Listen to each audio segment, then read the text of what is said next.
Então vamos lá. 700 anos na noite carioca, 1.400 anos por aí contando história.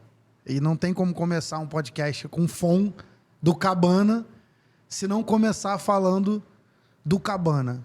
Como é que você, Rafael, para quem não conhece, Rafael chegou ali, aterrissou ali na estrada do Catonho e começou essa brincadeira de Cabana Catonho? Conta pra gente. Vamos começar pelo Cabana, tu já foi na metade da história. Eu acho que antes do Cabana a gente tem que agradecer muito ao fundamento, a base, né? Que a gente... E a base veio desde a escola, a época de escola, sempre foi muito voltada à área de eventos e tal, até porque estudando não estava dando muito certo, então a gente tinha que fazer as festas. 90% da galera dos eventos tá nos eventos porque não deu muito certo no estudo, né? Aí eu falei, tem que arrumar um jeito de passar de ano. Aí era o quê? Era festa, era teatro, era feira de ciências, enfim, Olimpíadas, apresentação de festa junina. A galera do fundão. A galera do fundão sempre fazendo os eventos da escola. Vai ter evento da escola. Eu boto, na época, não era nem o Fon nasceu lá, meio que na escola mesmo, mas era Rafael Brandes. Boto o Brandes para poder resolver. Então, teatro, Brandes. Eu descia 10 no... Tinha um negócio da... Antigamente tinha as notas de... Ganhava ponto, tipo, feira de ciências, essas coisas. Isso. Aí eu só passava de ano por isso. Chegava no final, dava certo. Então, começou ali e a gente começou a fazer festinhas de colégio, né? Não, pode ir falando nas festinhas, porque muita gente que vai ver você no podcast vai se identificar com as festinhas, curtir as festinhas. Pode ir falando os nomes. No começo era festinha mesmo, era casa, alugava, fazia uma festa fantasia do Camões, por exemplo. O colégio que eu estudei, acho que a maior parte da minha vida, comecei no Garriga, aqui no Rio de Janeiro, depois fui pro... Tudo em Jacarepaguá. Jacarepaguá, irmão. Aqui é a lenda de Jacarepaguá, esquece. É a territorial. Oba-Oba é de Jacarepaguá. É de Jacarepaguá. Então, começamos ali, as festinhas e tal, aquela coisa mais classe mesmo. E dali foi migrando. Eu cheguei a ter a primeira empresa de eventos, né? Muito novo. Com 16 anos, eu tinha um sócio que era o Nani Guaraná, da Energia do Guaraná. E a gente chegou até a Energia do Guaraná através dessas festinhas e de ser promotor. Mas não é promotor igual é de hoje, não. O povo manda aí no WhatsApp, igual você faz aí, lista de transmissão, né? Isso não, irmão. O coro era aquela filipetazinha que tu tinha que carimbar teu nome ali. Sim. A gente tinha uma equipe chamada Pateta, que era uma equipe muito famosa nas matinês da Barra da Tijuca. A gente carimbava e tinha que entregar, irmão. E não tinha um WhatsApp para a pessoa, ligava mesmo, telefone. Era a época que você tinha que botar a tua sigla na filipeta. Isso aí. Eu peguei essa época também. Aí pegava um busão, ia lá para Botafogo, levava 50 filipetas para ia na porta do colégio e tal, para poder ganhar ali. Na época eu não sei mensurar valor, porque nem sei se era real. Não, é sério, cara. Eu peguei o RV, velho. Lembra do RV que ia mudando cada dia? Não lembra, não. Não sou dessa época. Mas o que é RV? Explica, cara. Lá, meu irmão, é um negócio que tu acordava um dia, era um valor, a tua moeda. Depois, no outro dia... Tá. Não peguei. Então, eu peguei.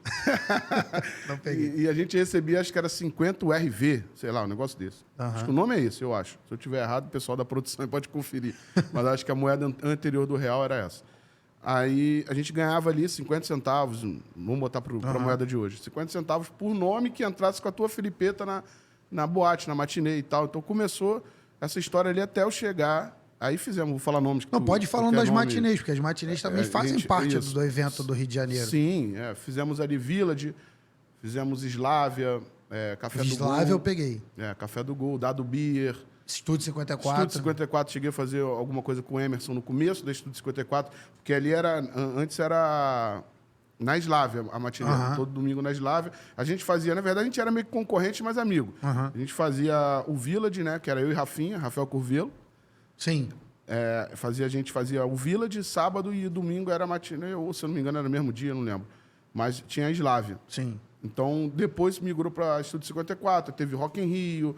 Dado Beer, do Fã. Café do Gol, e assim foi. Foi um monte de matinê. Floresta Urbana. Essa eu não peguei também. Você é um pouco mais old school. Mas assim, a matinê é o início, às vezes, também da profissão de muitos que estão aí até hoje, né? Sim. Tem muita gente que começou na matinê e está aí até hoje. Você citou um nome, por exemplo, Emerson. Emerson, você está falando, é o Emerson Neves. É. O Emerson é um ancião das matinês. Eu acho que não teve uma matinê no Rio tiveram várias que não passaram por ele, mas ele foi visitar todas. O Emerson era muito malandro em relação a isso. Ele fez até um cara bom para trazer aqui também. Ele fez uma Bom, marca... já deixa o convite para o Emerson vou falar Neves. com ele. Emerson Neves, ó, tem que vir aqui também para contar sobre a Sunday Music. Sunday Music. Porque quando a gente chega num lugar e o cara fala assim, pô, vamos falar sobre o Paulo dele falou que o Paulo foi na Sunday Music, tá vendo? Então, deve ter visto muito lambagito lá. Tá aqui também, vamos chegar nessa parte. Então, a Sunday Music foi um sucesso. Eu acho que foi a maior matinê do Rio de Janeiro, segundo do Brasil. Que durou mais tempo também, foi, né? sim. E navegou ali em várias casas.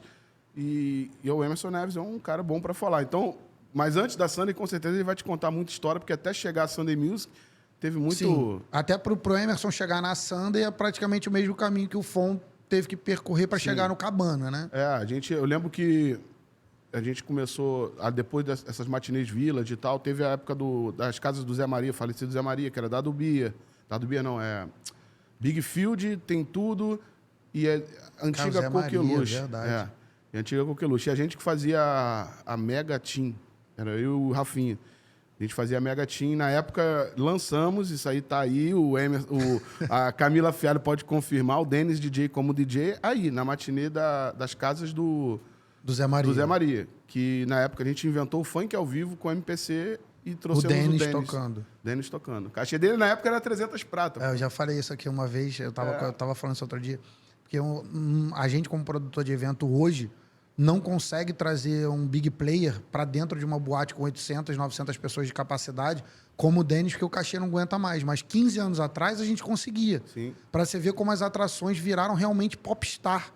O Denis hoje deve estar beirando uns 300, 400 mil reais e uma boate na Barra não tem como pagar o Denis. Eu cheguei a pagar 1% disso, então. Mas é um começo, tudo é um começo. Tudo a é um carreira começo, dele começou, exatamente. Não começou ali também, porque o Denis DJ era o produtor da Furacão 2000, quem conhece a história do Denis sabe disso.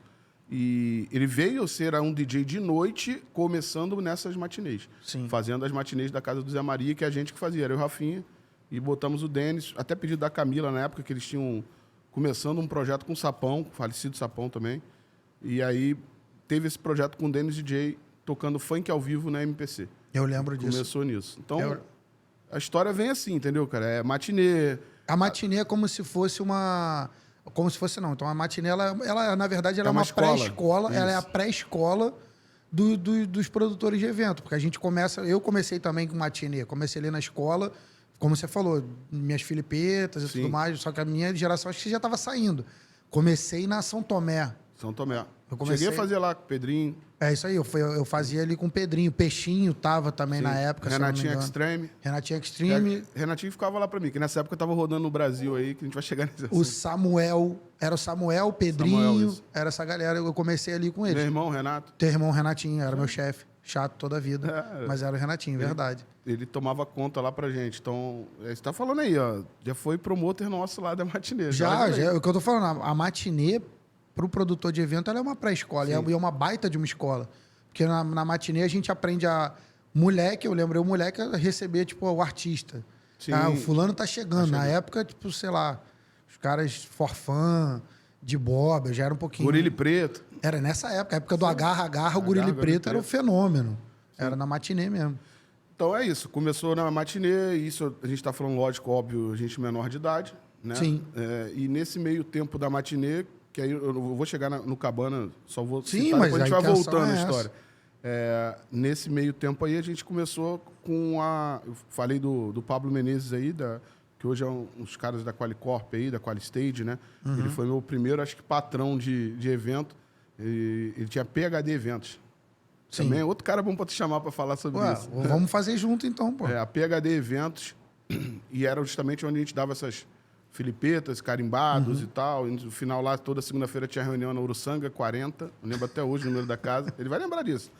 Rua Uruçanga 40, era PHD Eventos. A gente ia lá, fazia a contagem das filipetas, que era assim que funcionava. O fechamento, né? Contava ali, deu 100 filipetas da equipe tal, isso aqui, um pagava ali 50, sei lá quanto era o valor, mas na moeda de hoje, 50 centavos. Real. Cada filipeta. Cada filipeta, E assim começou a matinê, e depois eu migrei para essa sociedade na Energia do Guaraná, que era a Energia Produções, ou Energia Eventos, eu não lembro agora o nome. Que era o Nani Guaraná, o Formiga e eu. Eu com 16 anos, sei lá, 17. Aquela coisa começando, pegamos o casarão do Bananal, na freguesia. Sim. e começamos a fazer os eventos ali de mais já para o público mais velho. Mais entendeu? velho, mas também não da galera de 18 anos, mas também não é a galera da matinê, aquele meio do caminho. Antigamente era um meio que O meio do bagunçado, caminho, né? sim. Ia todo mundo, ia 17, 16, 15, 18, 20, 30. Isso a gente enfim. está falando de que ano? 96, mais ou menos. Eu tinha 8 anos. É isso aí, tu não ia. Eu não ia Eu já mesmo. tava lá fazendo negócio. 96 eu acho. Puxa pra trás aí a conta. Eu tinha 16, hoje eu tô com 30. Em cada perna. Cada perna, claro. Mas é por aí, 96, É porque 98. a galera de evento também sempre começou muito cedo, né? Isso eu acho que é uma coisa muito particular desse mercado. Por justamente a galera começar na matinê. Sim. Né? Matinê, noite, aí começa festas e tal. Arabia Night, enfim, tem um monte de festa aí, cara. Eu não vou lembrar o nome de tudo. Cabana Catonho, de onde que saiu Cabana Catonho?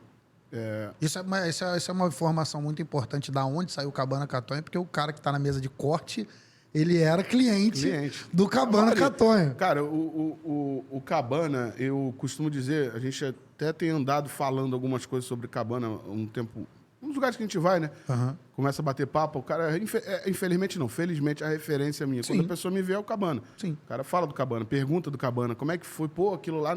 Então, acho que o Cabana não foi uma casa de show, foi uma geração. Ali tem... Sem dúvida. Tem 8, 10 anos de acontecimento e aquele clube de 7 mil pessoas. Que são coisas que na noite é difícil acontecer. Não estou falando que é mérito do FOM, é mérito dos caras que estavam lá. Não, tinha que acontecer e aconteceu. Naquele momento. Então, o Cabana foi, sei lá, uma geração Via Show, uma geração Cananga do Ilos. Barra Show. Uma geração Barra Show. Barra Show ainda veio depois do Cabana. O Cabana estava e veio o Barra Show e na Terra Encantada, meio que no mesmo molde. Que, na verdade, o Cabana a gente copiou o Fórmula do Gol. É isso que eu ia falar. O Cabana, então, ele é mais contemporâneo do Fórmula do que do Barra Show. Sim. O Cabana veio do Fórmula e o Barra Show veio do Cabana. Foi assim, as melhorias, entendeu? Entendi. Tanto que a primeira lona do Cabana foi comprada no Fórmula do Gol. Eu comprei lá do Peixinho, a gente pegou a cobertura do Fórmula, da lona que era que usava lá, e foi feito lá. Como surgiu, por que surgiu o Cabana? Por que Cabana? Então, eu vou chegar ali nesse ponto. O Cabana, ali, na verdade, era tudo para dar errado. Tu parar, olhar como muitos foram lá, o Peixinho, o Bob, uma galera foi lá visitar a obra e falou, cara, tu é maluco, irmão. Tu tá no meio do nada, entre dois ferro velho, tu olha para um lado é ferro velho de um lado, ferro velho do outro. Deserto à noite. Deserto, não passa nada, ônibus, não passa nada. E tu tá ali com um terreninho no meio ali. Terreno não, porque o espaço é grande, mas proporcionalmente aos ferro velhos que tinham ali, era um beco ali, né? Sim. Entre um e outro. E aí entra, eu não sei nem se eu devo falar isso, mas entra uma coisa muito espiritual daquilo Pode falar, ali, fica à entendeu? vontade. Eu não quero polemizar, nem quero levar isso para esse lado. A internet, graças a Deus, a internet é território livre, você pode falar o que você quiser. Então, assim, eu tenho minha religião, que é espírita, com muito orgulho, e dentro do meu espiritismo tem as entidades e tudo mais. E uma dessas entidades que cuida do meu caminho, que é uma pessoa que... Um espírito, né? Uma energia, eu vou falar assim para ficar imparcialmente falando, uma energia que me deu esse direcionamento. Falou, faz isso que você vai mudar a tua vida dessa forma. Faz nesse assim. lugar? Não, tá. Faz assim. Eu quero desse jeito, um pagode, uma roda de samba e tal, não sei o quê. Eu falei, não, tudo bem. E comecei a procurar, na época o Jaime, era meu falecido até, o Jaime era meu ex-sogro. Falou, cara, eu tenho um terreno lá do lado do meu ferro velho, que ele era dono de um ferro velho, do lado. Ele falou, tem um terreno lá, vamos lá olhar. Eu fui lá, ele falou, cara, dá para limpar. Aí a gente começou ali, não foi... a coisa ali foi braba, irmão. A gente metia a mão, virava concreto, capinava, levantava muro, e foi uma coisa assim, e compra a lona lá, joga a lona do Fórmula lá no Cabana e tal, não sei o quê. Chegamos a um determinado ponto. Não tinha nome, o nome foi dado... Primeiro, busca o nome. Que nome vai botar, que nome vai botar. Esse é o problema. Esse problema de nome é complicado. Eu estou buscando um para o podcast e também não tem. Sim. Então o negócio está andando. Vamos ver como é que vai ficar. O nome é complicado. O Cabana saiu de onde? A pessoa fala, saiu do Cananga. Não, tem nada a ver com Cananga.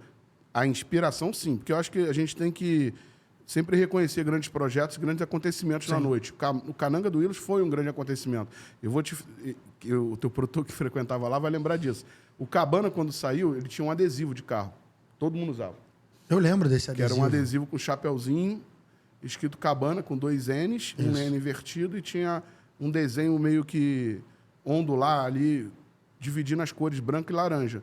Aquele adesivo foi inspirado, sim, no adesivo do Cananga do Willis, que era um adesivo que não era da tua época, você não vai lembrar, mas quem for mais velho e está ouvindo, vendo aí, né, o podcast vai lembrar. Tinha esse Cananga do Willis, tinha esse adesivo, todos os carros tinham esse adesivo.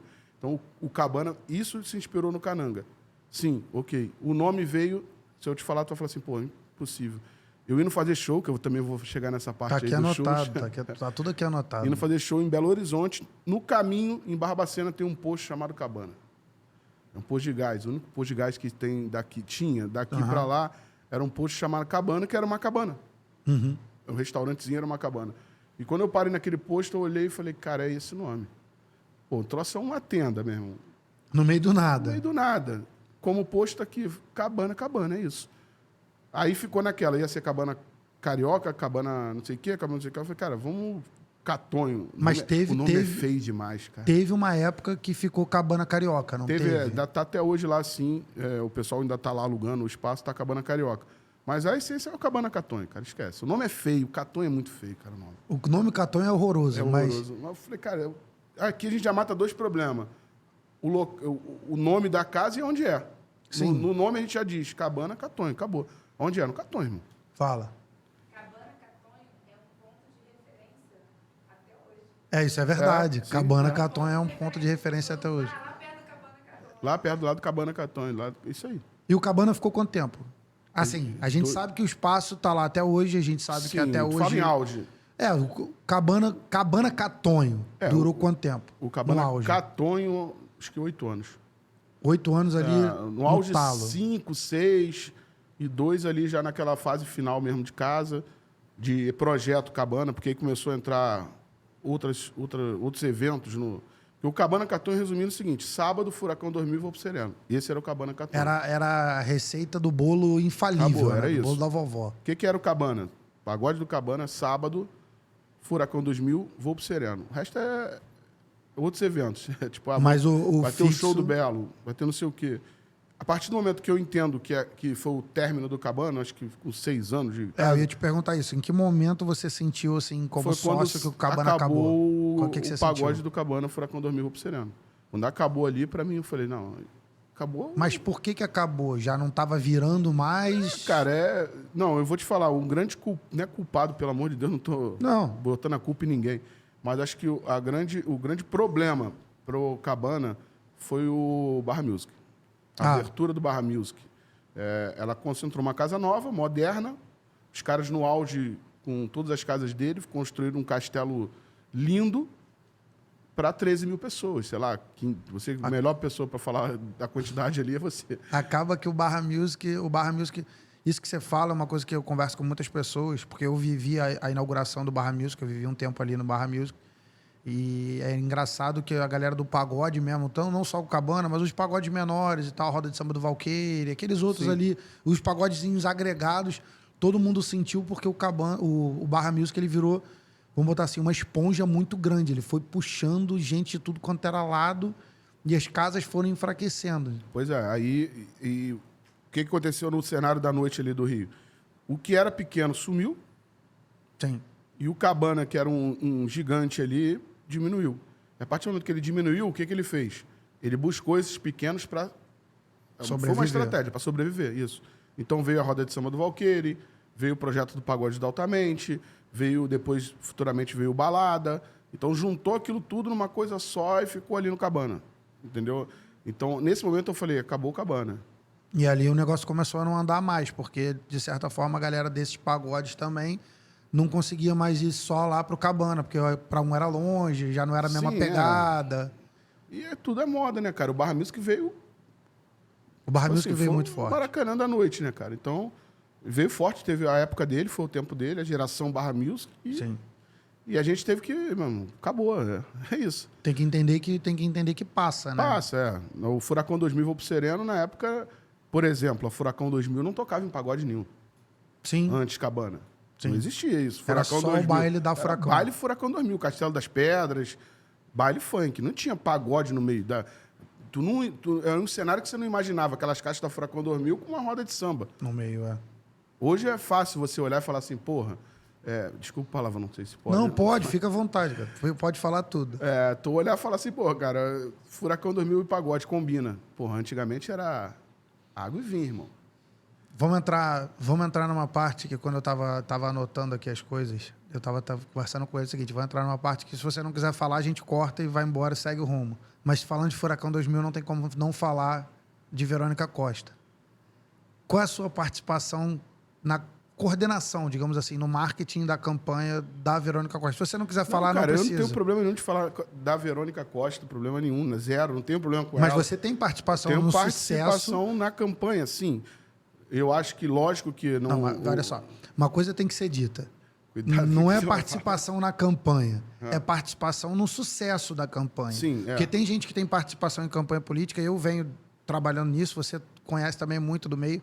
Tem gente numa campanha que destrói uma campanha e tem gente que com uma sacada traz um sucesso para a campanha. É onde eu quero espremer esse detalhe.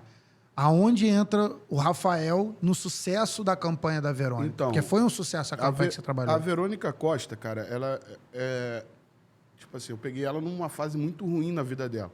Não financeiramente, nada disso que eu não sei. Sim, Isso aí é particularidade dela. Eu falo de imagem. sim. De imagem, ela teve um problema, um processo, Um desgaste. Um desgaste da imagem dela muito grande. E a gente precisava fazer minha estratégia com ela, até com o filho dela, que foi o primeiro a me convidar para participar dessa campanha dela. O Jonathan. O Jonathan Costa. Fui lá na casa dele, sentou eu, ele e ela. E ele falou, cara, a gente precisa fazer alguma coisa. Eu falei, tá tudo bem, então vamos pensar em como criar a imagem Verônica Costa e tirar essa imagem que ficou ruim do episódio do desgaste com ela. Que eu também não vou entrar nesse mérito, porque eu não tenho nada a ver com isso, nem sei que ali se está certo ou errado, mas enfim. A gente precisava, meu trabalho ali era esse. E eu tinha a maior casa de show na época, que era o Cabana, como vitrine para ela. Então, mas não adiantava eu pegar simplesmente a Verônica Costa e jogar lá no Cabana e falar, pô, tá aqui. Que nego ia, meu irmão, tu fez isso, tu fez aquilo, tu é isso, tu é aquilo. E apontar dedo para ela, cara. Sim. Então, eu tinha que criar um resgate da Verônica Costa. Isso foi um trabalho de meses, não, tá? A gente trabalhou 1 ano antes da campanha eleitoral em si, trabalhando uma imagem de Verônica Costa com o programa dela.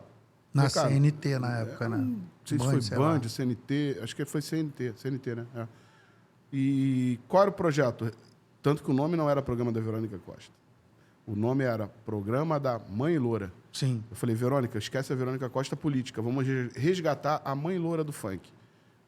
Então, Porque a Verônica Costa, de certa forma, ela também faz parte de uma geração. Ela trouxe o funk lá atrás com o Rômulo e tal. A Verônica, ela é um ícone que deve, sim, reconhecimento do funk. Ela ajudou sim, muita gente. muita. E muita gente é muito ingrato com a Verônica e tudo mais, mas a Verônica Costa ajudou muita gente, cara. Ela ajudou sim, tá, cara? E assim, a gente fez um ano de trabalho. O programa dela era gravado dentro do Cabana, dia de semana.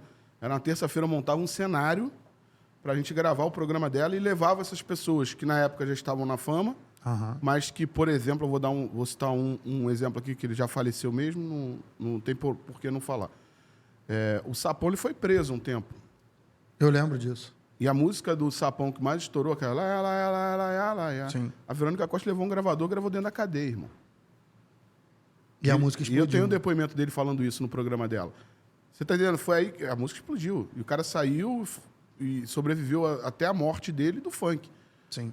Então, isso daí, cara, era o diferencial que eu precisava resgatar dela. Eu falei, cara, a política Verônica Costa é uma coisa, mas a Mãe Loura do funk, a que foi lá ajudar o cara dentro da cadeia, a que resgatou um cara de uma favela, tirou do crime, a que tira um cracudo da rua, é essa que a gente precisa mostrar para as pessoas. Que é o lado que pouca gente conhece, Pouca não gente. faz questão de conhecer, e a mídia não mostra. Sim.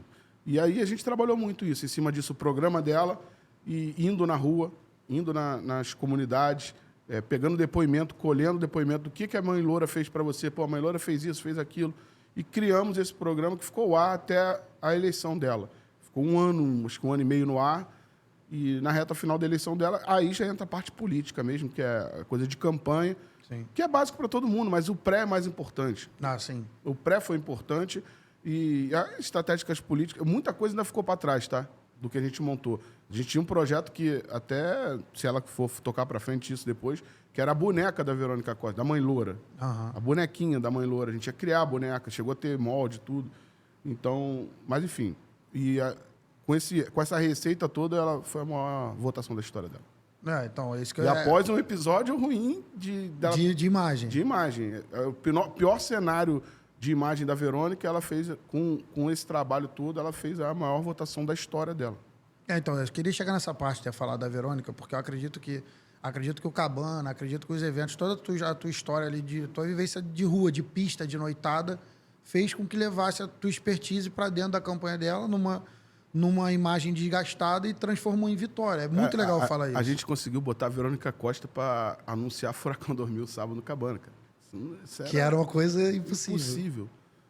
Entendeu? O Romulo ficou chateado, todo mundo, mas assim, a gente tentou ajudar o ser humano e acho que com certeza, não sei se ele também concordou ou não concordou, mas tinha o filho, enfim, era um problema gigante ali. Era um problema que você não tinha muito o que fazer, mas acabou que fez e deu certo, Deu né? certo, irmão.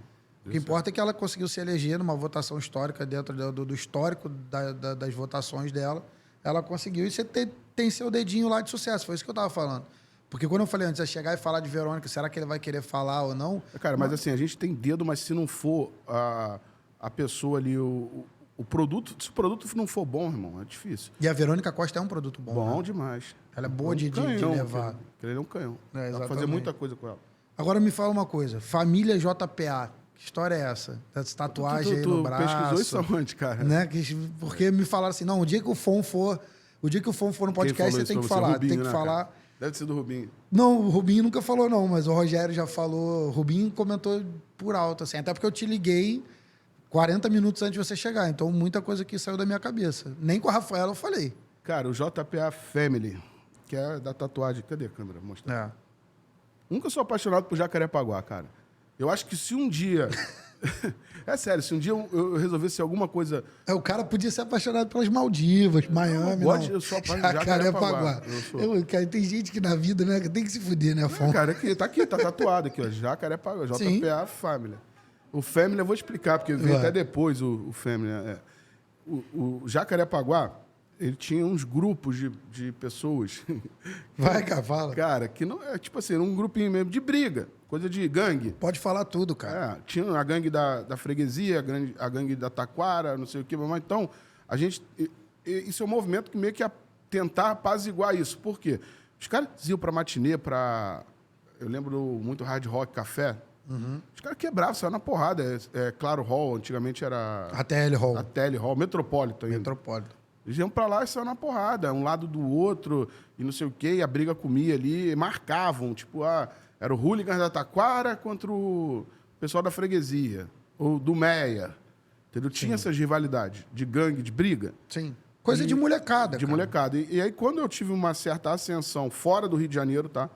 Como MC funk, cantando funk e tal, era um funk arrepiado e tal, eu falei, cara, eu preciso fazer alguma coisa por Jacarepaguá, irmão. Tem que unir essa galera. Sim. Então, criamos o JPA Family, que era a união desse pessoal todo que sai na porrada. Pra parar de brigar. Pra parar de brigar.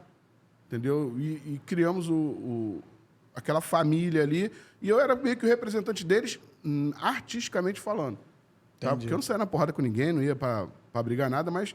Eu tinha uma representatividade com eles. Quando tinha algum problema, eles iam lá na minha casa. Era um paizão. Sim. A molecada ia lá e falava, pô, cara, o fulano de tal quer me bater, não sei o que. Eu ia lá e, pô, não vai bater no fulano de tal, porque, pô, tudo é a mesma coisa, cara. Jacarepaguá.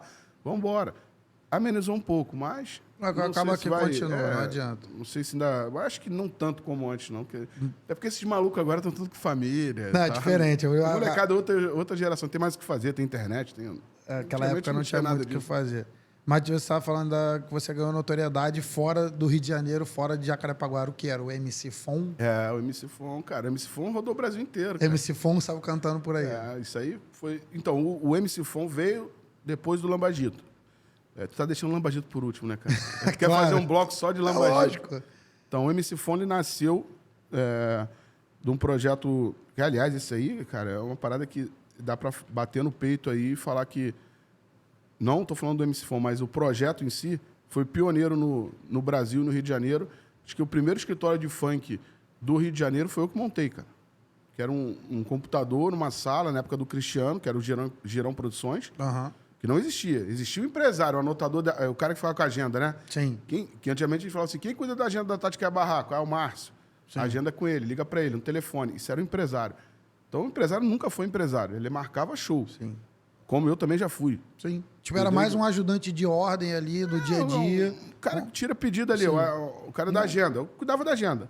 Então eu falei, pô, Cristiano, vamos montar, pegar uma tua estrutura aqui, uma sala dessa que tu tem, vamos montar um escritório. E já que ele estava trazendo Colibri na época. Então existe, hoje eu vou falar, essa frase é polêmica, hein? O pessoal aí vai ficar... Colibri é o do Quebolete. Existe um funk antes do Colibri e depois do Colibri, irmão. Falo comercialmente e sim. financeiramente falando pros artistas. O cachê mais caro antes do Colibri era da Tati, que é a Barraco. Era R$500. Tu comprava com o Márcio. Liga pro Márcio, ele vai te confirmar isso. R$500 para amigo, 400. Aham. Dinheiro de hoje, R$2.500. 3 mil.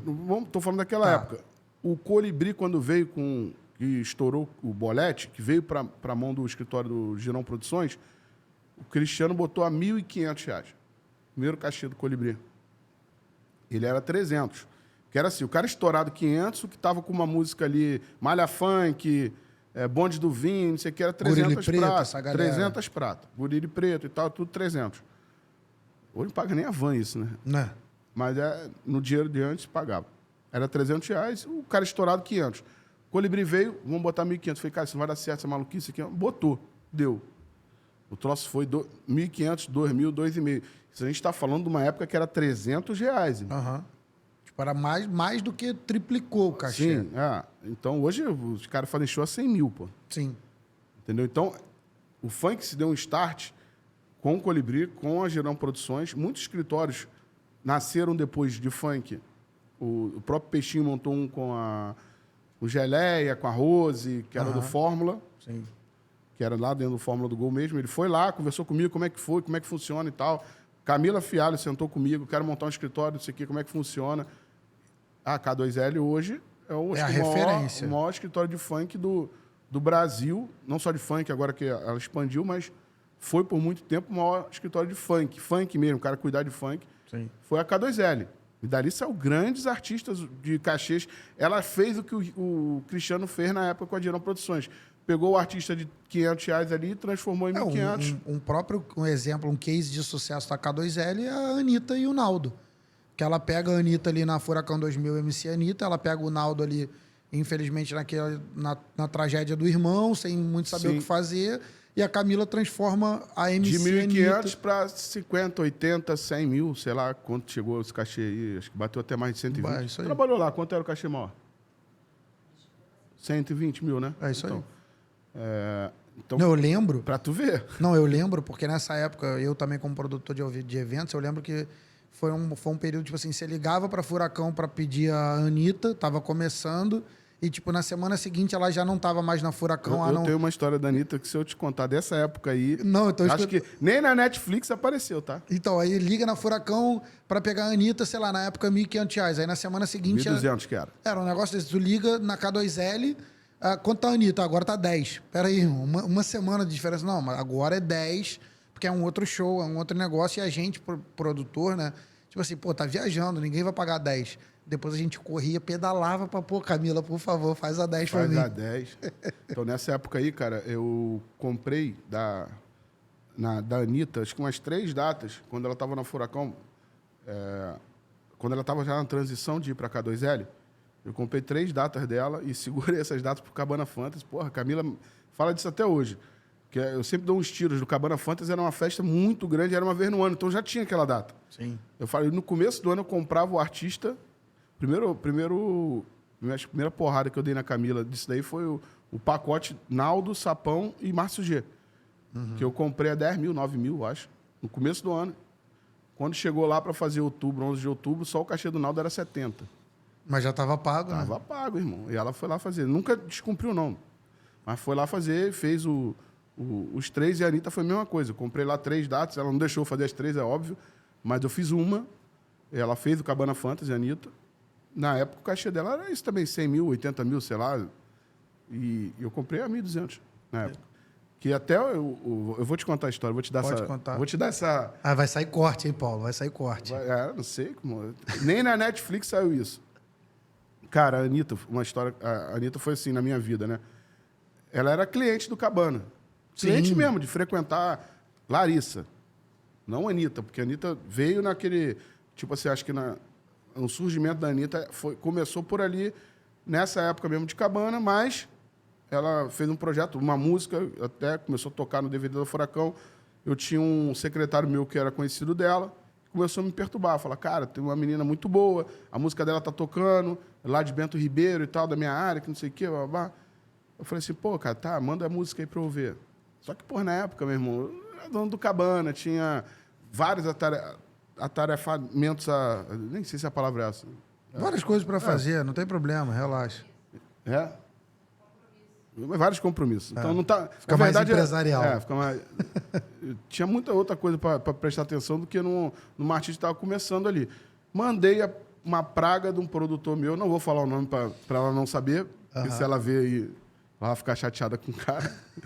Aí mandei um produtor meu, o que eu fiz com ela? Tanto o garoto perturbar minha vida, de, pô, bota ela aqui para cantar no Cabana, eu não conhecia a artista. Entendeu? A gente nunca tinha visto a Anitta. Sabia a música que estava tocando na rádio da Furacão 2000. Eu falei, cara, vou botar lá no Espaço Dubai, que era uma outra casa que a gente tinha, em Madureira, e vou mandar um produtor meu para lá, que tinha o baile da Furacão lá, era sexta, e o Cabana era sábado. Falei, vou jogar lá, vou mandar um produtor meu ir lá olhar, e depois ele me fala, se, pô, a garota é boa, se dá para botar aqui no Cabana, né? Aí botamos ela lá, mandei o cara. Falei, vai lá, irmão. Vê lá e tal. Na época ela estava naquela, pô, tá querendo que tu empresarie ela e tal. Volta a falar, os empresários aí de plantão. O empresariamento que eu estou falando antigamente era cuidar da agendinha, anotar o show e passar o contato e mandar o artista para o show, ponto. Né? Porque hoje em dia é contrato 360, é gestão de carreira, é não sei o quê, é aquilo. Não é isso. Então, antigamente não existia empresário de funk. Tá? Ponto final. A única empresa de funk que existia era a Furacão 2000, Big Mix e acabou. E mesmo assim era em prol deles mesmo, não dos artistas. Sim. Ponto. Então, mandei o cara. E o cara foi lá ver o show da Anitta, da tal da Anitta. Aí voltou no dia seguinte, eu falei, ei, cara, como é que é o artista lá? Pô, o moleque tá me pregnando para empresariar ela, para ajudar e tal, para fechar show, porque antes eu fui empresário do Menor do Chapa, empresário da forma que eu estou te falando, deixando claro, do Colibri, já tinha outros artistas lá no... Aí o cara virou pra mim e falou assim, pô, cara, esquece, o garoto não canta nada, é uma merda. Ah, sim, irmão, horrível, eu sei, é melhor até cortar essa merda. Vai falando, cara. Mas eu não vou falar quem é, porque senão ela vai matar ele. Aí ele falou, não serve, cara, tá maluco, pô, não bota não, que vai dar ruim, não sei o que. Beleza, deixei pra lá. Falei, então deixa pra lá, não vou mexer com isso. Se o artista é ruim, por que eu vou... Tá bom, passou um tempo, pô, e o moleque no meu ouvido, irmão. E trabalhava comigo, ele é meu secretário lá no Cabana. Sim. E ele tá, pô, cara, bota a garota, vamos, ajuda, não sei o que. Eu falei, tá, cara, vai, marca a data dela pra festa do Julinho DJ, no Cabana. Falei, Julinho, vou botar a Anitta, a música tá tocando e tal, a música é essa. Ele, não, beleza, pode botar. E eu tenho gravado, tá, isso. Maneiro. Eu tenho o DVD. Depois eu até mando pra vocês, se quiserem passar aí a coisa dela, vai me matar. Mas, primeira vez que ela subiu num palco grande, com um fonezinho de ouvido, microfone, tanto que ela fala isso no dia. Ai, que chique, não sei o quê, papapá. Hoje é fenômeno, mas na época eu tava começando ali, né? Aí botei ela no palco lá, ela foi fazer. Cara, quando eu olhei a garota cantando, quando eu olhei aquilo ali, aquele projeto, se eu pudesse matar o cara, eu tinha matado. Porque valia a pena. Meu irmão, aquilo era o canhão. Tanto que eu fui lá na Furacão e fechei a agenda dela. O que é fechar a agenda? Não comprei. A agenda era da Furacão 2000. Só que a Furacão 2000 tinha outras prioridades, que não era a Anitta. Na época, eram os Havaianos. Sim. Que era o top da Furacão 2000, que vem quicando, aquela coisa toda e tal. Então, a Anitta ficava ali com a agenda congelada mesmo. Precisava de outras pessoas estarem vendendo shows e colocando a agenda da Anitta. A Anitta começando com uma música só, ninguém conhecia. Então, para vender era difícil. Aí eu falei, com a Lívia, até fiz uma reunião com ela, falei, Lívia, quanto é o cachê dela? 1.200. Falei, artista me interessa. Não tem como tirar daqui, que ela está com contrato e tudo mais. Liguei para a Anitta, conversamos, Anitta, pô, sai, vamos embora, não sei o quê. Ela, pô, amigo, não tem como, eu assinei agora e tal, vou cumprir o contrato, não sei o quê. Beleza. Não tinha mais como ela Sair da eu cuidar Furacão. da carreira dela. Naquele momento eu não tinha condição de fazer isso, né? Tirar ela da Furacão 2000. Então eu falei, cara, vou lá e vou pedir agenda. Fui lá na Furacão, pedi agenda, falei, me dá a agenda dela, eu vou pagar os 1.200, posso fechar os shows dela, você me autoriza, eu fecho os shows, te pago os 1.200 e vou jogar 1.500. Vou ganhar 300 pratas em cada show. Mas o negócio, de certa forma, ia andar na tua mão. Ia Ia andar. com você. Aí eu montei eu e Renan Félix, depois até seguiu sendo na carreira no staff dela, né? Montamos lá na casa dele, meu irmão, dentro na sala lá, a gente comprou um computadorzinho, um móvel, montamos lá, agendazinha e tal, telefone, e ali foi o primeiro escritório da Anitta, cara. E ali o negócio começou a andar. E ali a gente começou a botar ela em todos os pagodes do Rio de Janeiro. Lógico que, porra, era um pedido de influência, pô, o Fon tá ligando, tá pedindo e tal, não sei o que, bota no Tangá, bota não sei aonde, não sei o que. Começamos a botar e começou a gerar aquele burburinho já de Anitta, não sei o que.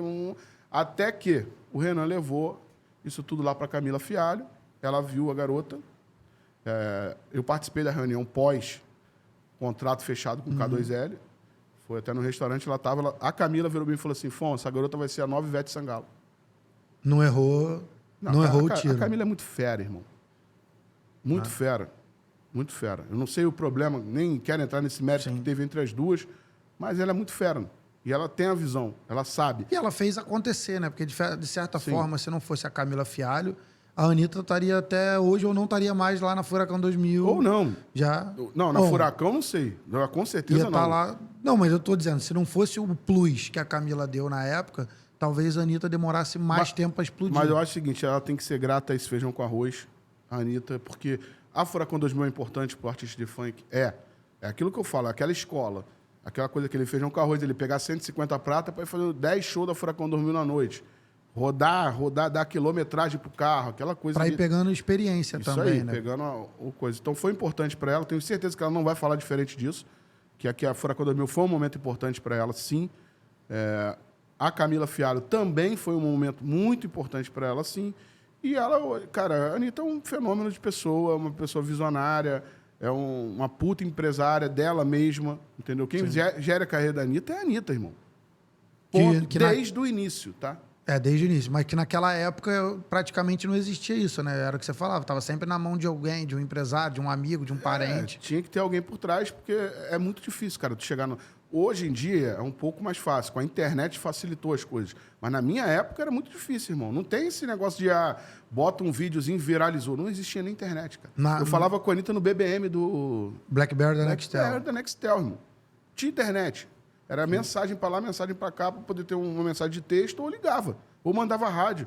Acabou. Naquela época, os artistas, praticamente, principalmente aqui no cenário do Rio de Janeiro, dependiam muito de empresários como você, né? Porque eu sou produtor de evento também há muitos anos, já caiu na minha mão várias vezes, toma aqui um CD, um pendrive, escuta aí, Sim. me ajuda aí, bota para tocar e tudo mais.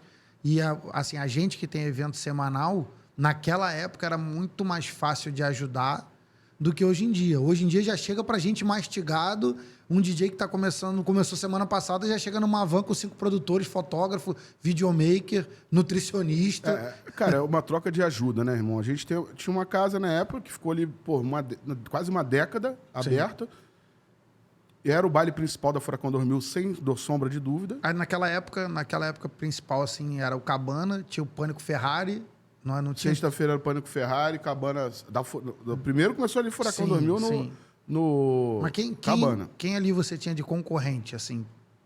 Cara, nosso concorrente direto era o Vem Quicano. Mas o pagode acabou e a gente continuou. Sábado ninguém queria bater de frente com o Cabana, irmão. Os eventos eram sexta, domingo, tinha o pagode da piscina, tinha o Pânico Ferrari sexta, tinha o pagode do Jacarepaguá Tênis Clube lá, o da Oakley. Domingo, tinha o Colômbia domingo, tinha o Casarão do Funk domingo. Te falo 500, o Barra Show era sexta. Barra Show era sexta. Não existia evento sábado no Rio de Janeiro, era só o Cabana.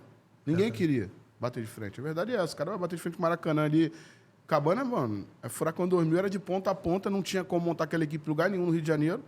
Aquela coisa gigante, com voo pro Serena ali no meio começando. Então, pô, cara, era um cenário difícil. E com 7 mil pessoas todo sábado. E aí, além de produtor de evento, empresário, você caiu na parte de ser produtor artístico, né? Sim. Aí eu comecei como MC Fon nessa área dos artistas, porque eu trabalhava no escritório de funk. Sim. O cara me ligava, meu irmão. Quero fechar o Colibri, quero fechar o Menor do Chapa, Jack Chocolate, tinha uma galera ali com a gente. Uhum. Eu falei assim, pô, tá bom, mas tem um menino aqui, tal de MC Fon, porque na época eu não... Sim. Pro Brasil inteiro, ninguém conhecia o Fon. Sim. Conhecia, me ligava lá, eu atendia Rafael da Girão Produções e tal, não sei o quê. Tinha parcerias com o Pigmeu, cara, um monte de gente que eram essa galera que fazia agenda. Sim. Então, eu falei assim, cara, tem o MC Fon e tal, eu mesmo me vendi, irmão. Deu certo, né? Deu certo, Brasil inteiro, eu rodei muito. Aí lá, eu peguei um representante de Belo Horizonte, que é o Ladim. Conheço o Ladim, que era do K9. Sim, do K9, é. Isso aí. Ele até O hoje Ladim está trabalhando com Produções. isso, o Ladim Produções, que era meu empresário lá, e ele começou... Belo Horizonte eu ia toda semana, irmão. Toda semana eu ia, era MC Fon e MC Fabinho. Fabinho, que era do antigo Jack Chocolate, que ele estava ali naquele mês, Cidade de Deus. E era gente que ia para lá, para Belo Horizonte. Belo Horizonte, Brasília, Vitória, Goiânia. Começamos a rodar o Brasil inteiro com essa parte de MC Fon. Eu fui vendendo e deu certo. Eu acho que eu te conheci numa época que você estava com o Márcio G. Aí sim, aí quando eu migrei para cuidar... Porque eu sempre, na verdade, eu comecei cuidando de gestão de artista. Sim. O MC Fon foi uma brincadeira que deu certo. Eu fiz aquele negócio, mas uma hora eu falei, parei. Tanto que o Ladim fala isso, tu ligar para ele, algum dia, se for conversar com ele, fala, cara, o único artista que eu vi querer parar no áudio foi o Fon, maluco. Eu gravei DVD dele, disse que eu fiz o Réveillon da Pampulha, irmão. Era eu, a atração, MC Fon e César Menotti e Fabiano.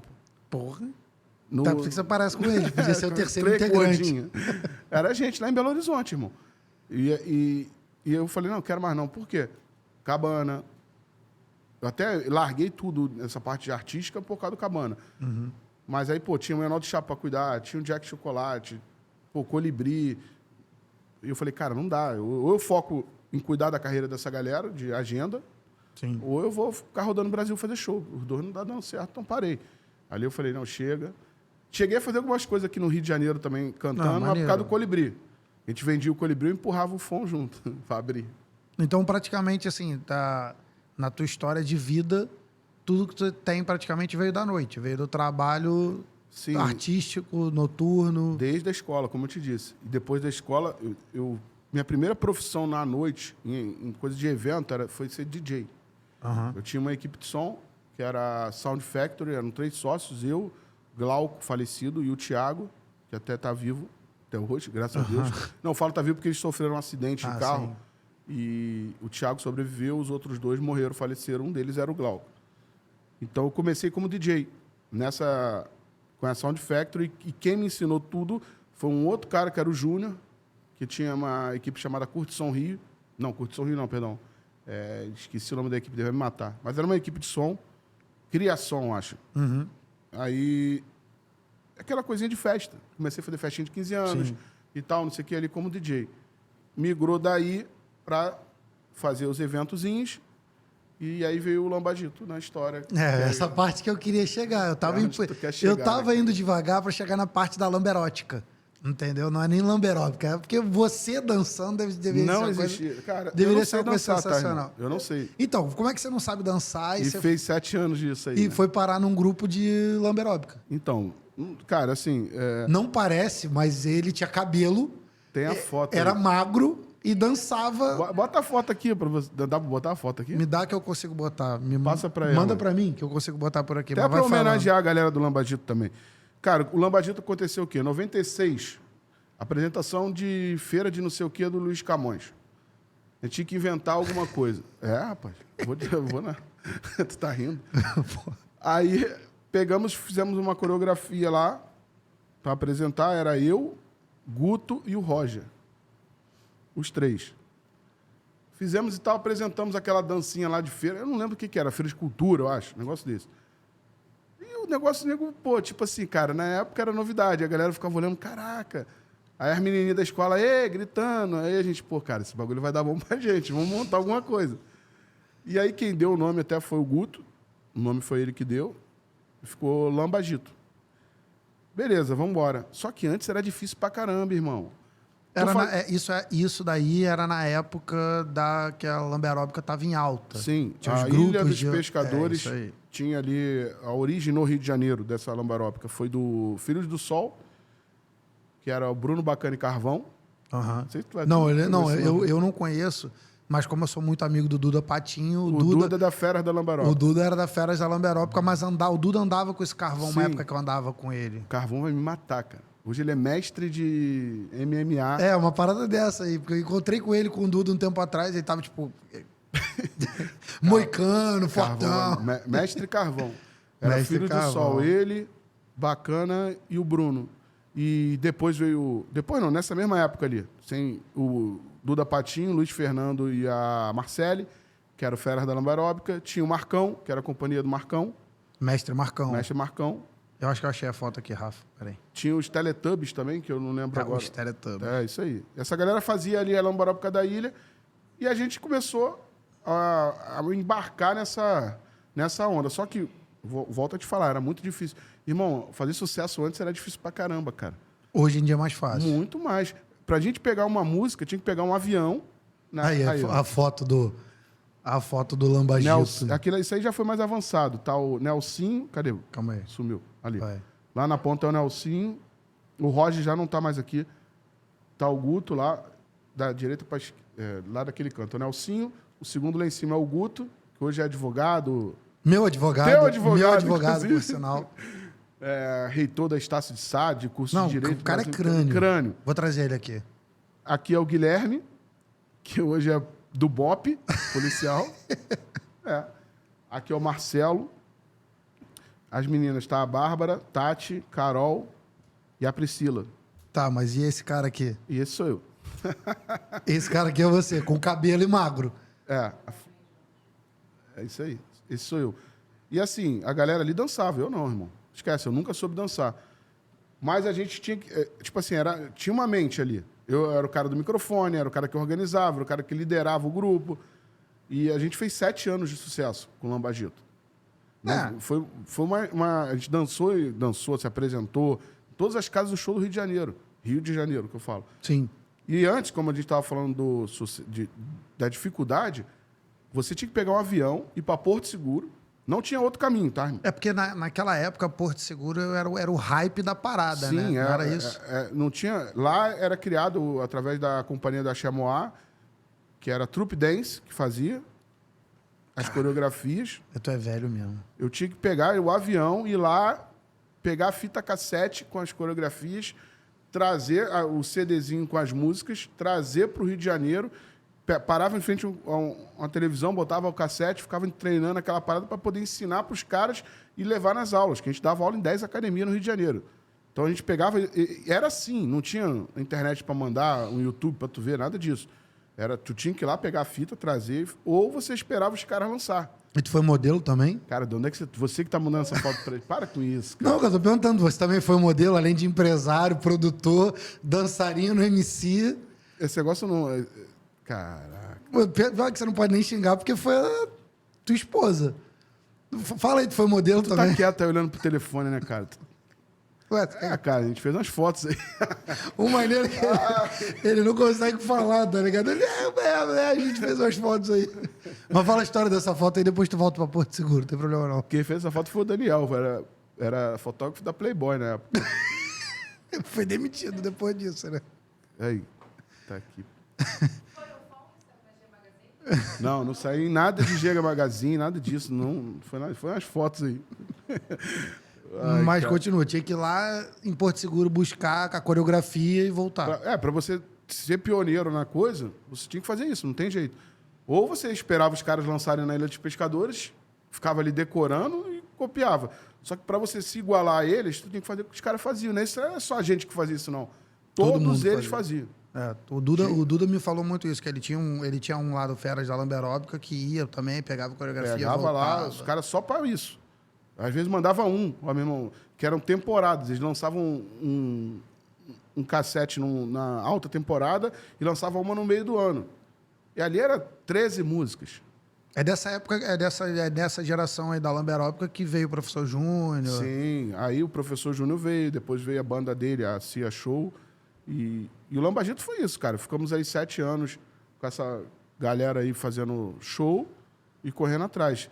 Eu acho, vou ser bem sincero com você, Jorge, eu acho que se essa época toda que a gente está narrando aqui, a gente tivesse a internet, eu acho que, sem sombra de dúvidas, a referência dessa galera que fez ali ia ser outra hoje.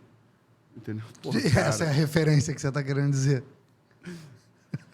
Cara, isso aí é negócio da Hunter lá. Isso aí era uma marca que patrocinava O maluco tá tão sem graça que ele não consegue nem falar camisa. É um negócio da Hunter lá.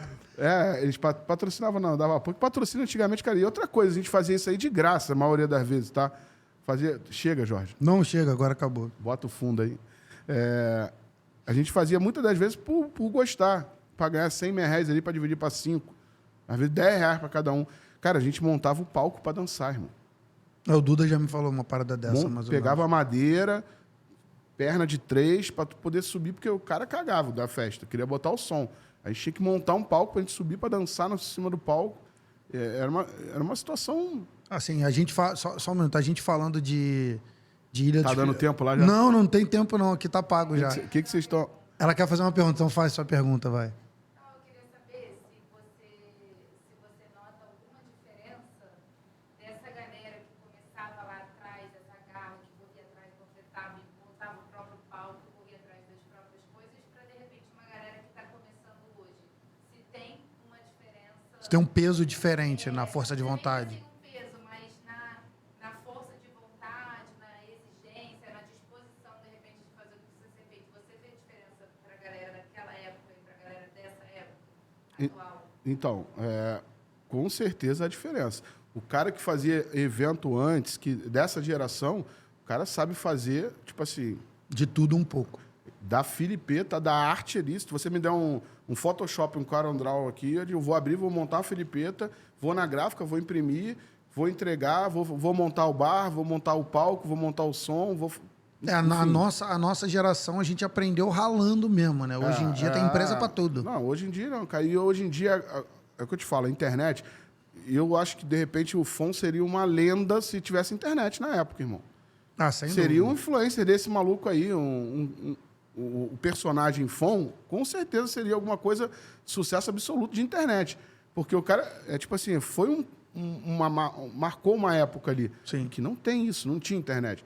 Então, respondendo a pergunta dela, eu acho sim que o cara de antigamente, você confia de dar um evento e fala assim, pô, esse cara vai fazer tudo, vai montar o bar, ele sabe o que tem que fazer, ele sabe pegar, construir, divulgar, fechar o evento e tal. Hoje em dia, não. A galera que trabalha hoje com evento, a maioria delas, um contrata tudo, Aham. e o outro que o cara se torna mais o que a gente fala, promoter, né? Sim. Um RP, antigamente chamava-se RP, Relações Públicas. Sim. Que, por exemplo, é um Biel, Sim. entendeu?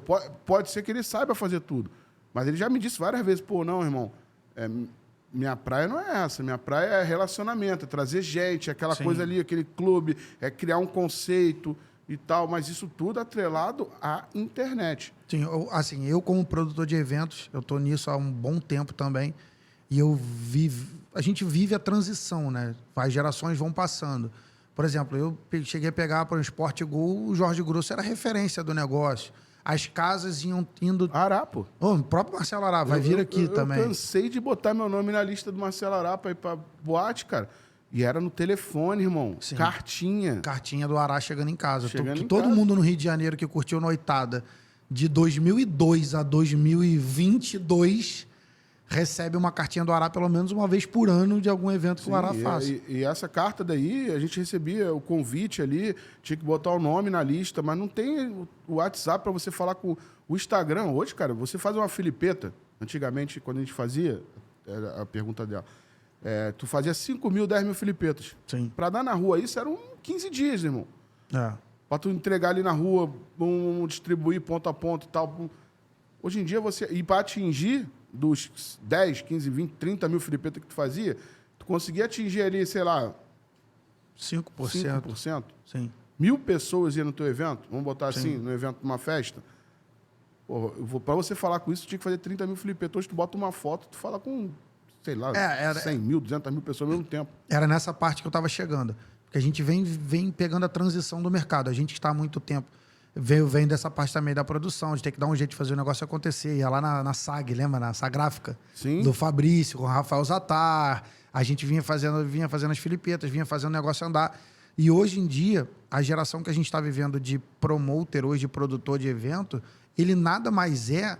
O cara virou... Tem muito postador de Instagram que virou promoter. Que o cara é famosinho na internet, só posta e tá lá trabalhando. Eu não vou nem entrar não, nessa mas polêmica. você concorda comigo? Com 100%, cara. O cara, o mercado que a gente trabalha hoje, de 100 pessoas que estão trabalhando, 75 se são dessa geração que, meu irmão, não sabe o que é um Shure SM58. Acho que mais, Jorge. Não, mais. Tu conta nos dedos aí as pessoas que sabem o que... Trabalhar. Assim, cara, o sofrimento ali atrás que a gente teve... Pô, hoje tu manda um designer... Sim. Hoje tem um designer que faz filipeta. Não tinha isso não, irmão. Não, era não você tinha. que tinha que fazer. Era Você muito tinha que meter difícil a mão ter e alguém. criar aquilo ali. E outra coisa, tu tinha que fazer no CorelDRAW chapa a chapa, porque a gráfica era 4/1, Isso aí. 3/1, 2/1. Traduzindo, para quem não tá entendendo, eram as cores. As cores. Só podia fazer com quatro cores. Entendeu? Como funcionava o cancelamento de um evento antigamente, nessa época? Porque hoje em dia, sei lá, o evento é cancelado ou modifica alguma coisa, você posta na internet e todo mundo recebe. E naquela época, o que acontecia? Eu vou falar dos eventos que eu tive que cancelar, tá? É uma pergunta muito, muito boa. Mas fala você primeiro. A pergunta da Jéssica, para quem não conseguiu ouvir, é o seguinte: como é que funcionava o cancelamento do evento naquela época? Alguns eventos que eu tive que cancelar, eu como produtor ali, o responsável do evento, junto com outras pessoas, a gente ia avisando, a gente divulgava o máximo possível, só que já tiveram situações de cancelar no dia, como com vocês já deve ter acontecido várias vezes, de ter que ir para a porta do evento e avisar, galera. Botar uma faixa de RAF, botar uma faixa rápida ou escrito. ficar lá na porta avisando, galera, não teve por... O evento foi cancelado, você tinha um recurso, porque a internet ela acabou com muitos outros recursos que existiam para fazer evento. Por exemplo, eu vou te dar, vai cancelar um evento que vai ter no Casarão do Baraná, igual a gente fez lá. Pô, mas tá dando uma chuva. Nunca a gente não tinha previsão de tempo, tá? Sabia. Naquela época o evento rolava mesmo e foda-se. Era a menina da televisão lá que tu via. Era a Maju. Era a Maju da vida, isso aí. Então, meu irmão, vai rolar o evento? Vai. Não vai rolar, aconteceu algum problema, foi interditado, sei lá, qualquer outro problema que não vai ter. Era carro de som na rua, rodando o dia inteiro no bairro, isso aí, anunciando que o evento não vai acontecer, que foi transferido para a data tal. Era um cartaz, cartaz não, que a gente fala, faixa pintada no rastro, que tu ia ali no Gardenia, no Kiko, mandava ele fazer rapidinho lá e esticava aquela faixa lá e botava na porta do comunicado. Evento. Então, o cancelamento do evento era esse. Não tinha essa de o cara sair de casa só descobrir isso na hora lá, ou se visse o carro de som passando. E assim, falando de cancelamento de evento, a gente fala sempre da parte boa dos eventos. Mas o evento também tem o lado ruim. Eu aprendi, como você provavelmente como produtor de evento, empresário, evento não é loteria, mas também não tem o meio termo. Na noite, ou se ganha muito, sim, ou se perde muito. Isso eu aprendi com um amigo nosso em comum, que é o Peixinho. O Peixinho falou, cara, já ganhei muito dinheiro, mas também já tomei cada ré de ficar tonto, aquele jeito dele de falar. Você, 8 anos ali, cabana no talo, tem alguma história assim que você pode contar de falar assim, caralho, me fudi de verde, amarelo, rosa, azul, LGTV, HD, MI... Tem uma que... Eu vou te falar e você vai lembrar a data. Que, inclusive, a minha relação ficou muito estremecida com a rádio por causa desse evento. A gente montou um arraiá do Cabana com a FM Dia. Na época, eu fui lá conversar com o Tuca, pessoalmente. Falei, Tuca, esse é o projeto e tal. Sentou eu, ele, a Adrianinha, Alexandre Ramalho na mesa. Montamos o projeto do arraiá. Era uma sequência de dias. Beleza, estrutura toda normal, não sei o quê. Meu irmão, eu não sei, nunca teve furacão no Brasil, mas aquele dia foi bem próximo.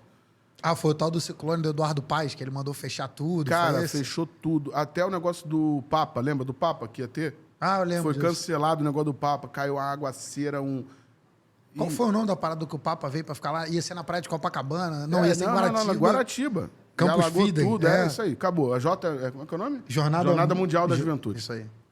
Foi na visita foi só o Papa vir no Rio de Janeiro ver até furacão. Mano. Meu irmão, foi na visita do Papa. Naquele feriadão do Papa. Tal do feriado do Papa. Um dilúvio do caceta. E acabou. Foi todos os dias chovendo.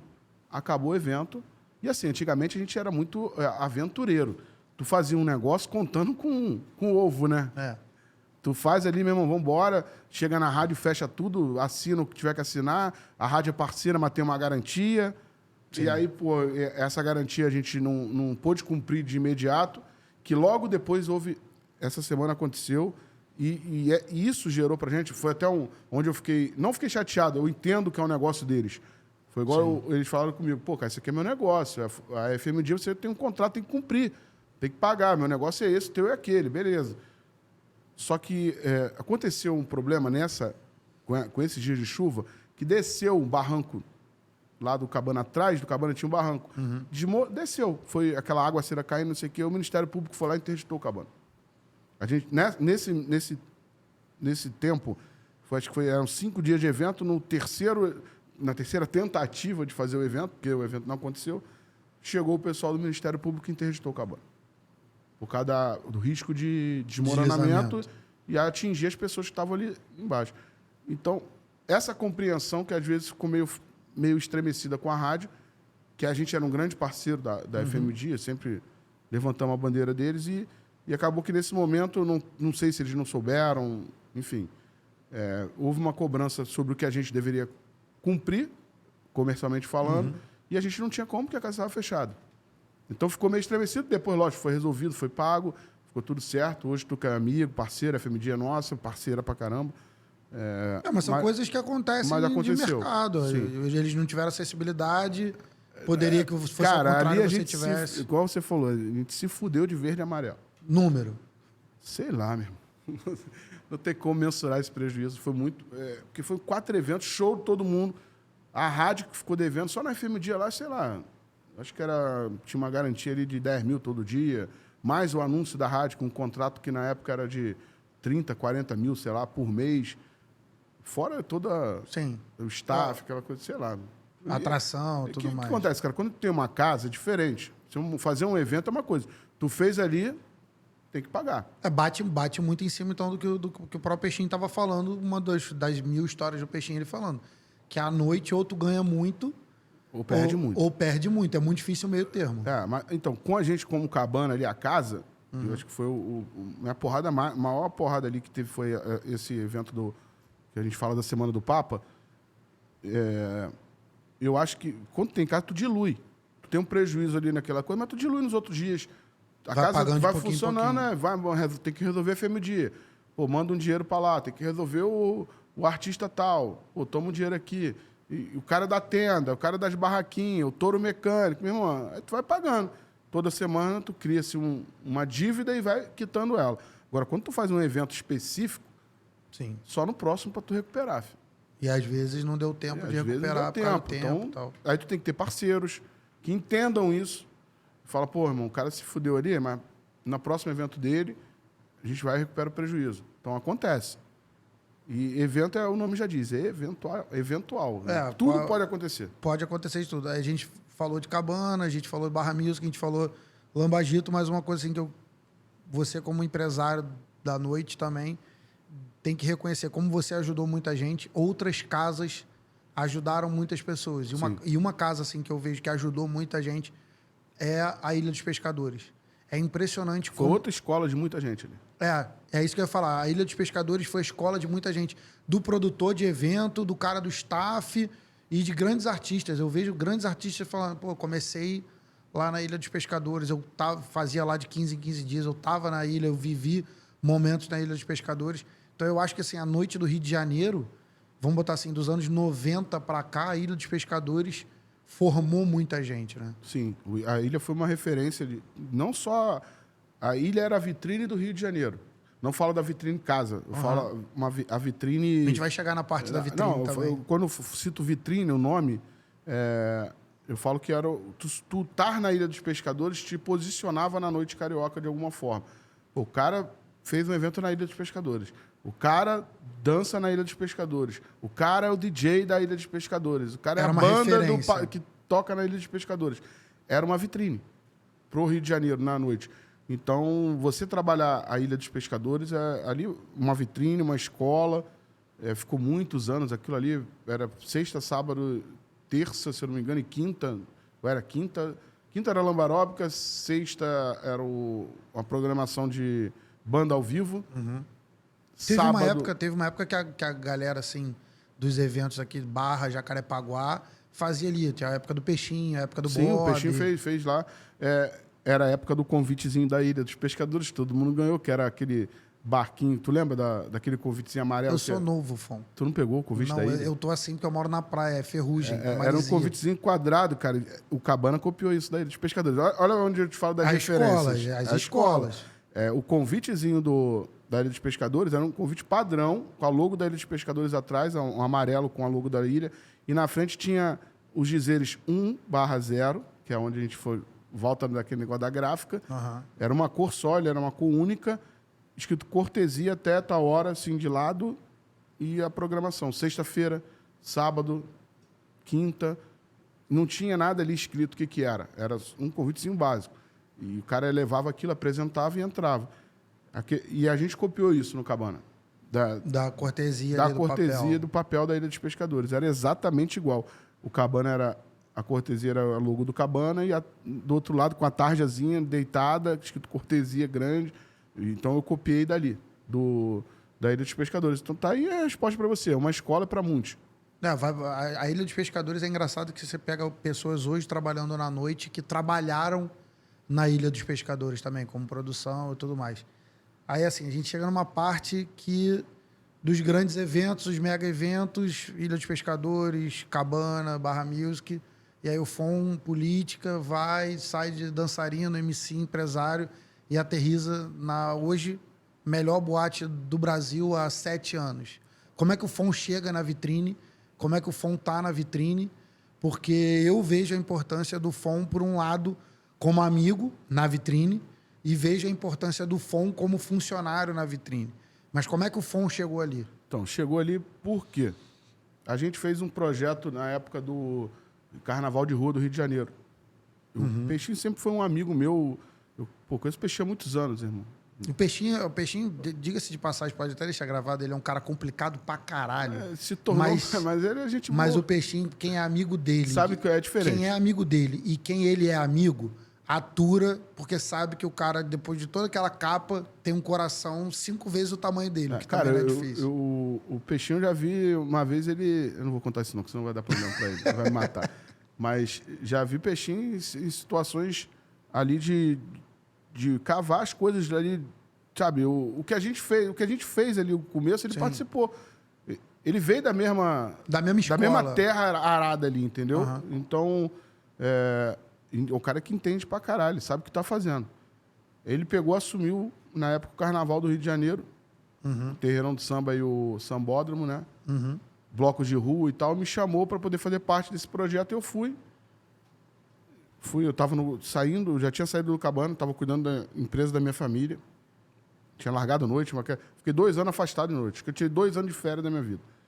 De noite, né? Então, aí ele falou assim, cara, ele pegou essa parada dia 1º e me ligou.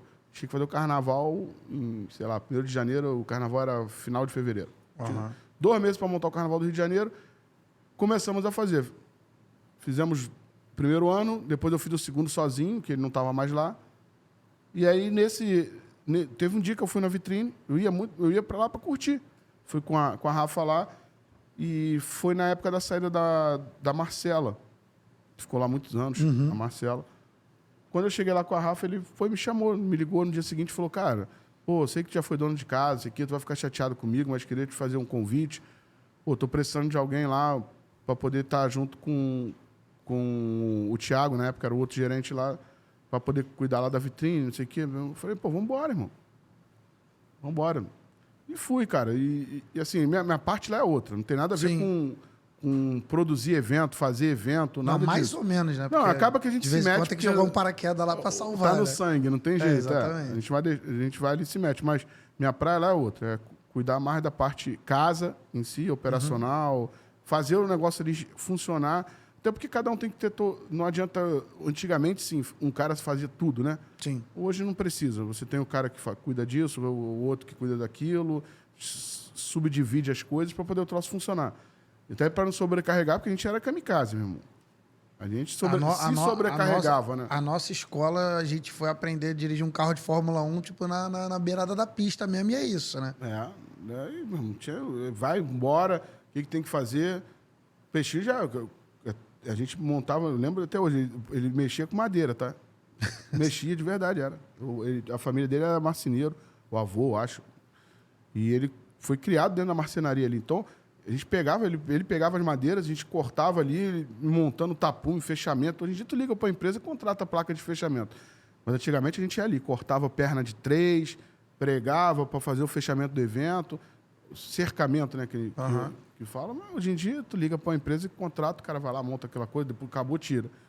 Mas a gente fazia de tudo, irmão. Assim, vendo toda a tua trajetória e por te acompanhar aí mais ou menos, a gente é amigo aí há uns 10 anos, desde a primeira campanha do Ará que eu entrei, que foi 2011, 12, que você já tava e não tava, veio ajudar, tava ali, Cabana, as festas do Ará e tal. E eu sempre vi, é um assunto que se você não quiser tocar, mas fica à vontade para me cortar. Eu sempre vi você um cara muito religioso. E eu acho isso muito bonito no homem, no ser humano. Sim. De não ter vergonha da sua religião, de expor aquilo que te faz bem, de certa forma. E assim, eu acredito que muitas pessoas... eu tenho tudo isso porque eu devo a A, B, C, D, C, coisas que enfim, que nos fazem bem. E eu sempre vi no FON uma devoção, uma fé muito grande.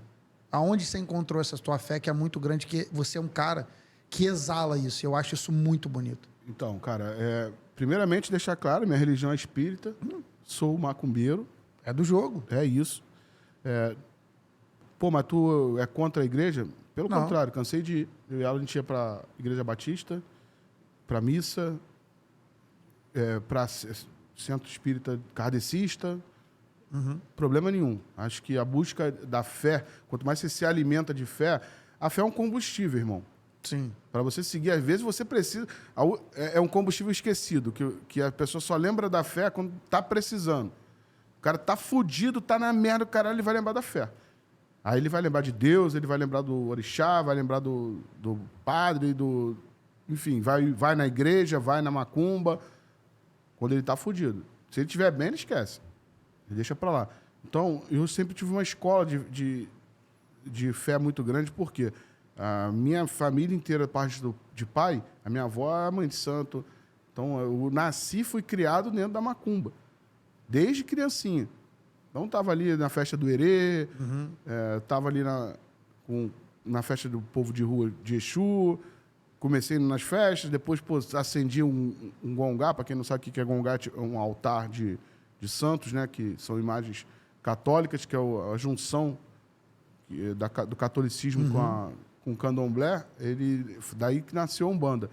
Então, hoje, em muitos lugares, vocês vão ver santos da Igreja Católica dentro de um terreiro de macumba, que é justamente esse sincretismo.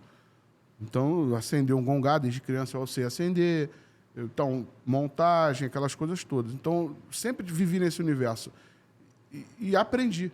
Então, você, de certa forma, já nasceu dentro dessa nasci, religião. Não busquei isso. Já veio comigo, cara. Eu já nasci ali, eu fui, lógico, que aprimorando, aprendendo até me dar o espaço de trabalhar para a religião, de estar ali disponível 100% para poder, em algum momento, lógico que a gente não tem tempo para tudo, sim, mas dentro do meu tempo que eu posso estar ali disponível para a energia, para o espírito, para a religião. Então, cheguei nesse ponto. E o trabalho diretamente com o espírito tem, sei lá, 20 e tantos anos. Então você cresceu realmente ali no meio, né? Sim. Você, assim, quando você se entendeu por gente, você já estava ali, já estava desde o começo, pô. Entendeu? A festa de herê, eu comia bolo com herê no chão, pô. Dá pra ver que você comeu muito bolo. O espírito via lá, a gente ia fazer, pô, comia ali com eles. Então eu já nasci ali. Agora vamos voltar um minuto. Religião não se discute, futebol não se discute, política.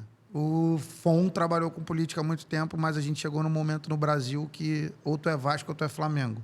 Ou tu é direita ou tu é esquerda. O que o Rafael vê como produtor de evento, como empresário e como também marqueteiro político, de certa forma? O que o Rafael vê hoje da política do Brasil nesse momento? O teu ponto de vista. O teu ponto de vista, ninguém nunca vai poder te prender. Você pode falar o que você quiser, eu acho. Cara, bom, não sei. Mas o que você, assim, o que você Não, acha da não, política não, no tô Brasil falando, nesse não sei momento? se pode me prender. Não, vai falando. Atual Vai conjuntura falando. que está acontecendo aí. Cara, eu acho o seguinte, de verdade, o Brasil está dividido. Isso não é bom para nenhuma nação. O Brasil hoje tem o lado A e o lado B. Sim. Ou é Vasco ou é É Flamengo. corredor de baile funk de antigamente, irmão. Tá ali. Então, isso não é para nenhum cenário favorável. Claro que as pessoas ajudam para isso acontecer, né, irmão? Sim.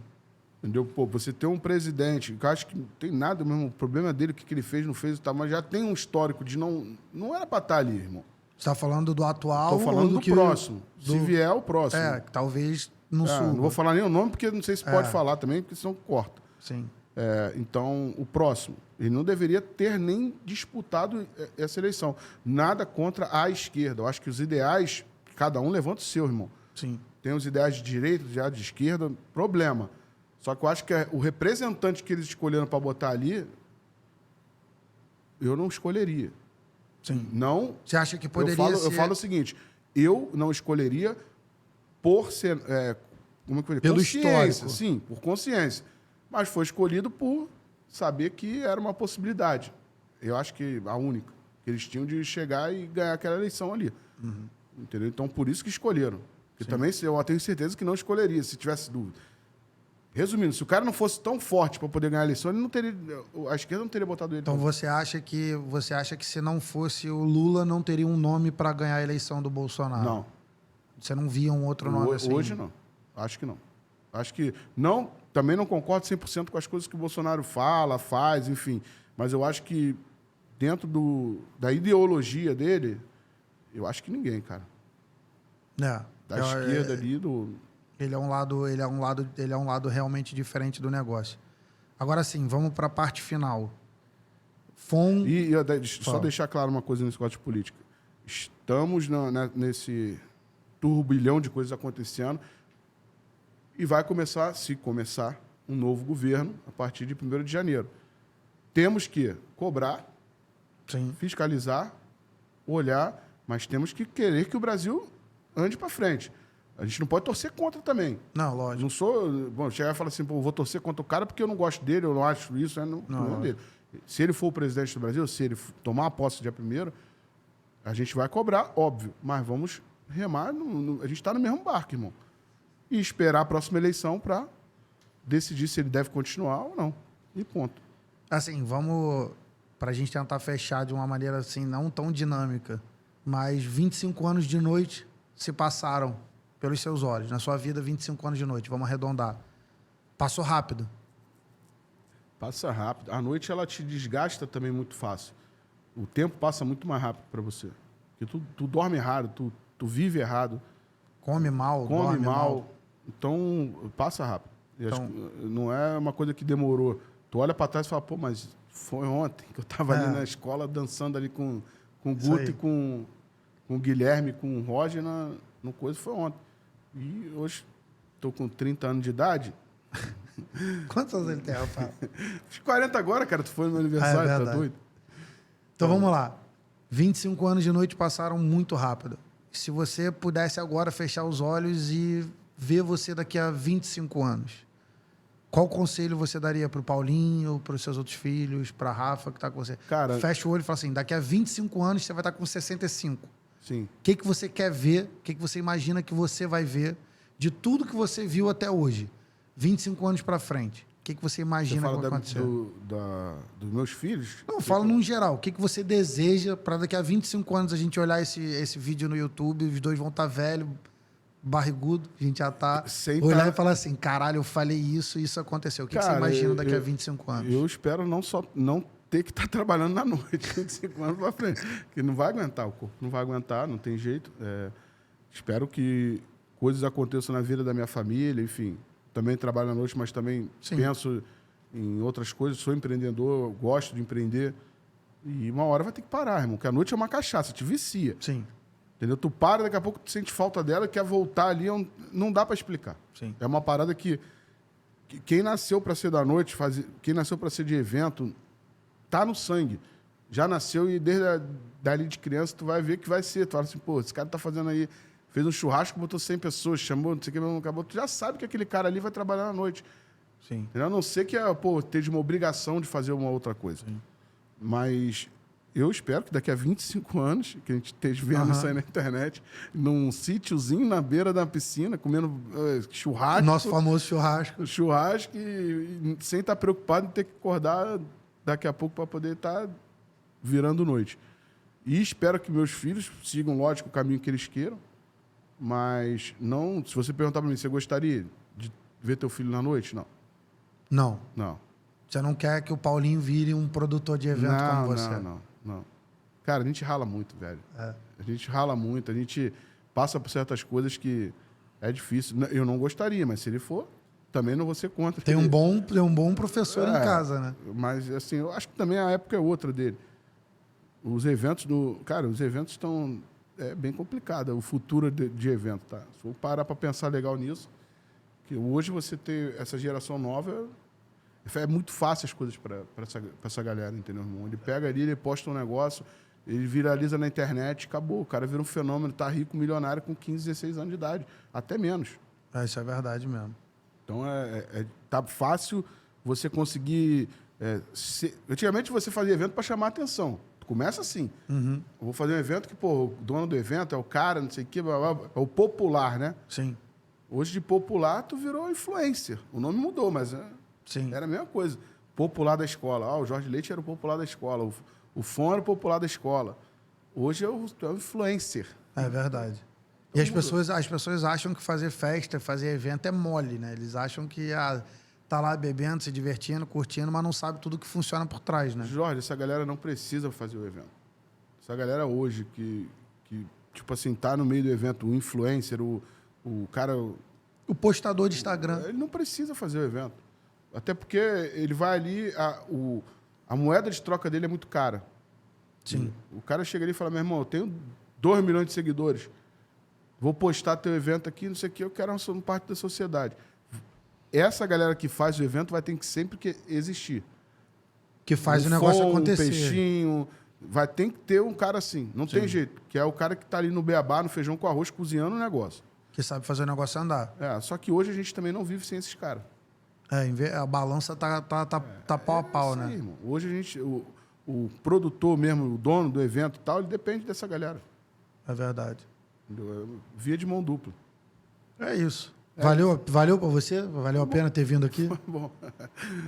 Foi bom. Depois tem que botar o nome. Qual é o nome do negócio? Não tem, cara. Não tem nome podcast ainda. Pode ir pensando, pode falar você como empreendedor, empresário, dançarino, cantor, modelo. Pensa o nome, não tem nome. A gente está tocando aí desse jeito, sem nome, sem...